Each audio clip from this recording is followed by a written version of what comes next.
A pesar de recibir 16 golpes en el cráneo y la mandíbula, Peter estuvo vivo durante unas horas después del ataque. Intentó prepararse para el trabajo y preparar el desayuno. Incluso algunas versiones dicen que preparó café. Hola, ¿qué tal? Bienvenido, esto es Horror Films y hoy te voy a presentar la inquietante escena del crimen de Peter Porco. En noviembre del 2004, a Peter y Joan Porco les sucedió lo impensable. Alguien irrumpió en su casa de Bethlehem, Nueva York, y los atacó con el hacha mientras dormía. Nunca pasó nada malo en Belén, y un crimen como este era inconcebible. El 15 de noviembre, Peter Porco, que trabajaba en el juzgado del condado de Albany, no se presentó a trabajar. Sus compañeros de trabajo, preocupados, enviaron un oficial de policía a su casa. Allí, Peter fue encontrado muerto mientras su esposa, que resultó gravemente herida, todavía estaba viva en la habitación de arriba. Peter estaba en un charco de su propia sangre cerca de la entrada de la casa. A pesar de estar casi al borde de la muerte, de acuerdo con las notas de la época, afirman que Joan Porco les dijo a los oficiales que respondieron que su hijo, Christopher Porco, había sido su agresor. Christopher tenía 21 años y era estudiante de la Universidad de Rochester. También era un joven problemático con una pensión por robar y mentir. Eventualmente su engaño lo alcanzó. Christopher estaba muy endeudado y más tarde falsificó documentos para obtener un préstamo a nombre de su padre para pagar su matrícula y un Jeep amarillo. La versión oficial dice que los Porcos descubrieron las acciones de su hijo.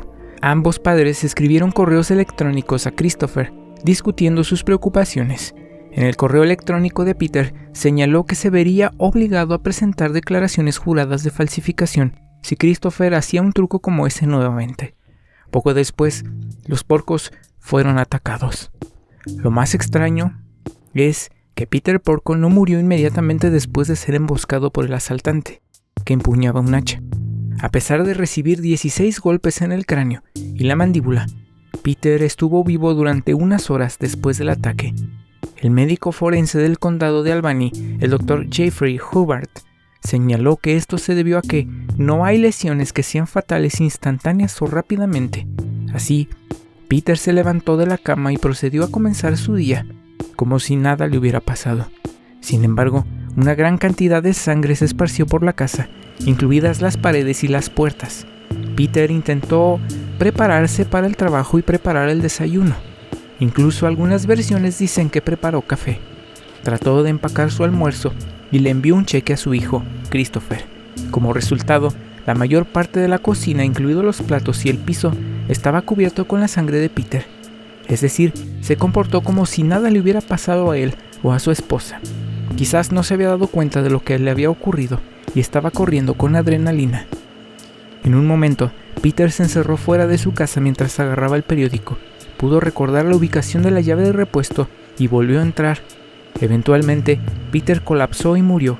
Spotlight News afirma que Peter quedó gravemente mutilado y tenía un corte profundo desde el cráneo hasta el cerebro. Recibió golpes en la cara, mandíbula, manos, brazos y antebrazos. La madre de Christopher Porco cree que es inocente. El asistente del fiscal del distrito, Michael McDermott, describió más tarde cómo se encontró a Peter Porco. Dijo: "Y en la base de esas escaleras estaba el cadáver de Peter Porco. Peter Porco estaba acostado en el descanso de la escalera. Su rostro apunta hacia las escaleras, sus piernas cuelgan al final de las mismas. Está cubierto de sangre, saturado de sangre, y obviamente sufrió tremendas heridas catastróficas". La esposa de Peter Porco, Joan, fue encontrada en una cama que estaba completamente cubierta de sangre. El hacha que se usó en los Porcos fue descubierta cerca.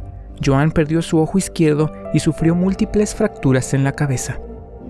A pesar de que John les dijo a los socorristas que su hijo Christopher fue quien los atacó, CBS News afirma que él negó toda la participación y que estaba dormido en la Universidad de Rochester, a 200 millas de distancia en el momento del ataque. Aunque afirmó que nunca salió del campus, el video de vigilancia desacreditó esta coartada cuando se vio que el Jeep amarillo de Christopher conducido en dirección a la casa de sus padres horas antes del asesinato. Christopher Porco fue acusado del asesinato de su padre y del intento de asesinato de su madre en noviembre del 2005. Christopher continuó reclamando su inocencia y su madre luego se retractó de su admisión, Joanne argumentó que no podía recordar lo que sucedió la noche del ataque, pero sabía que su hijo nunca podría haber matado a su esposo. Aún así, Christopher Porco fue condenado y recibió una sentencia de 50 años. Según All Spectrum News, será elegible para libertad condicional en el 2052. ¿Te imaginas esta escena de pesadilla donde un hombre que está totalmente mutilado y con su cráneo partido se levante como si nada hubiera sucedido, como si se tratara de un zombie, y preparara el desayuno para antes de irse a comer? Es verdaderamente aterrador el solo pensarlo. Yo soy Alex Ruiz, esto es Horror Films. Si te gustó, por favor ayúdame a compartir, a darle un like y no olvides suscribirte.